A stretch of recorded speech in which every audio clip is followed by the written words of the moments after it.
The Flat Earth Society is a controlled opposition group that mixes truth with lies and satire to discredit genuine flat Earth research, a job they've been doing for a long time now. Founded in 1970 by Leo Ferrari, a suspected Freemason and philosophy professor at St. Thomas's University, Leo spent his life making a mockery of the legitimate subject of our flat Earth. Though he passed away in 2010, his Flat Earth Society still exists today online as a website and forum which, still true to form, purports several false flat Earth arguments and treats the entire subject as a deadpan joke. In 1956, a genuine truth-seeker and flat Earth researcher, Samuel Shenton, had started the IFERS, International Flat Earth Research Society, and was making quite an impact with his publications and interviews revealing the truth of our flat Earth to the masses.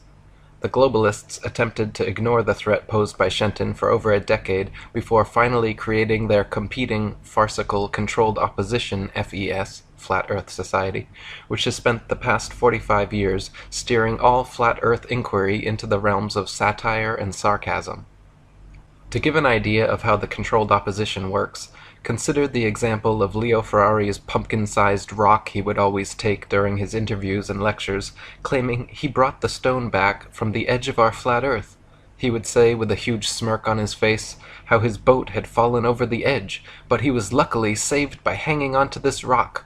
Clearly, treating our flat Earth in this tongue-in-cheek way discouraged people from taking the matter seriously. Ferrari's entire shtick involved approaching the flat Earth subject from every angle except the rational and scientific.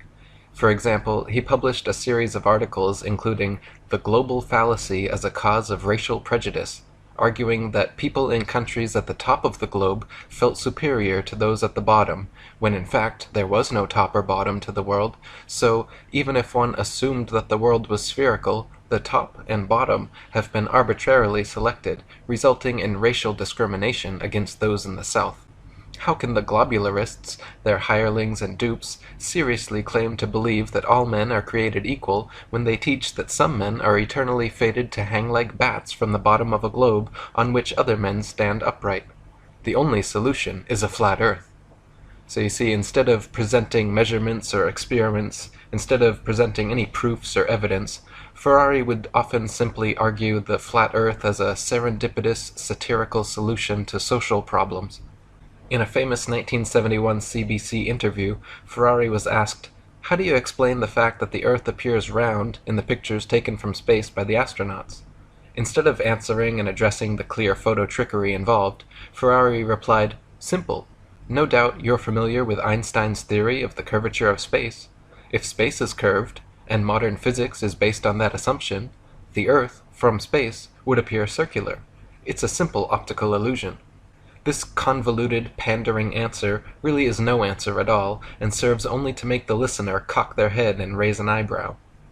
Around this time, Charles K. Johnson, another genuine flat-earther, took over the IFERS from the recently deceased Shenton.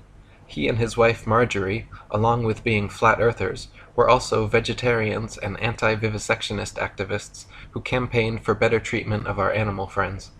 In 1974, when Johnson heard of Ferrari's budding organization, he decided to contact him and wrote a cordial letter requesting further information about his society, to which Ferrari never replied. 2 years later, Johnson wrote another polite letter saying how he was delighted by the prospect of a like-minded campaigner, and said how it was a very happy day when he learned of Ferrari's society. "I feel sure, at the core, we can't be too far apart in aims," Johnson wrote. "I do try to practice what I preach, to think and seek and search out reasonable ideas and concepts."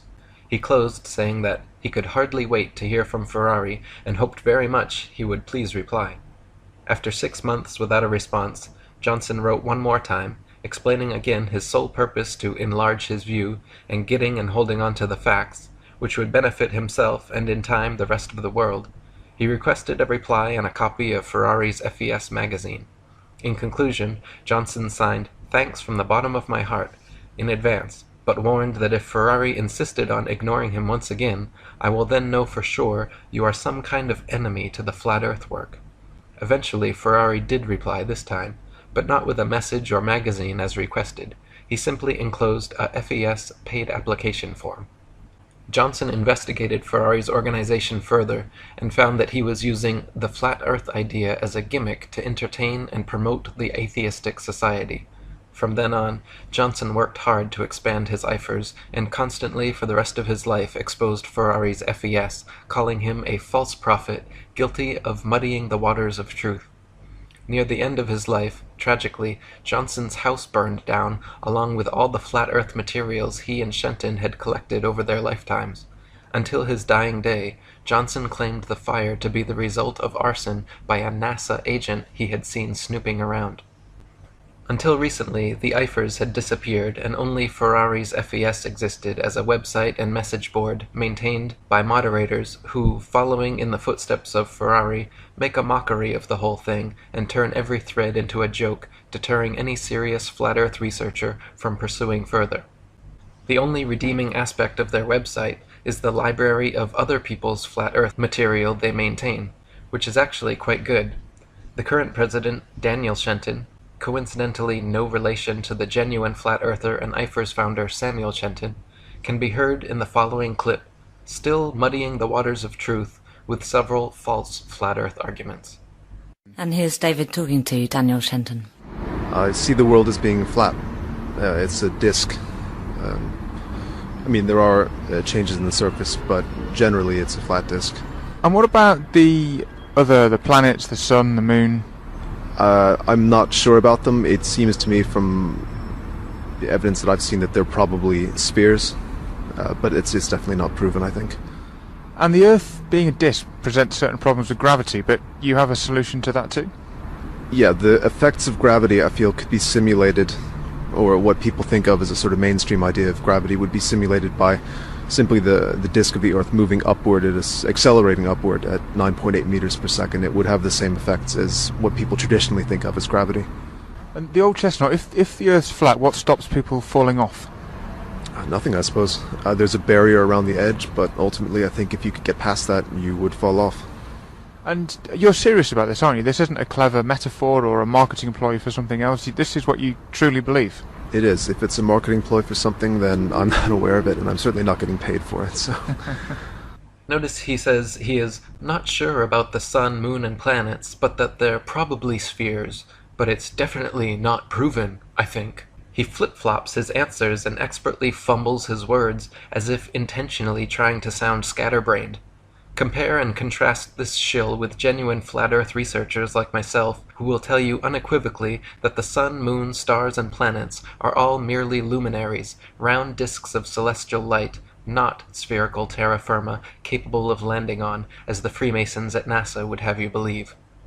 He then goes on saying, the effects of gravity, I feel, could be simulated by the disk Earth moving upwards, accelerating upwards at 9.8 meters per second, would have the same effects of what people traditionally think of as gravity. This ridiculous false flat Earth argument also appears on Wikipedia and the FES homepage. It is provably wrong, as the upwards accelerating disk would smash into all helicopters, planes, and hot air balloons, making sustained flight of any kind impossible. But they purposely promote these straw-man arguments so flat Earth neophytes will rightly laugh off their dumb explanations, and then, following suit, write off the entire subject. To combat Ferrari's Flat Earth Society Controlled Opposition Forum, and in memory of Samuel Shenton, Charles Johnson, and other true Flat Earth researchers of the past, I have now restarted IFERS, the International Flat Earth Research Society Forum. Please join up and help make this a useful and informative board. Please visit us and join at ifers.123.st.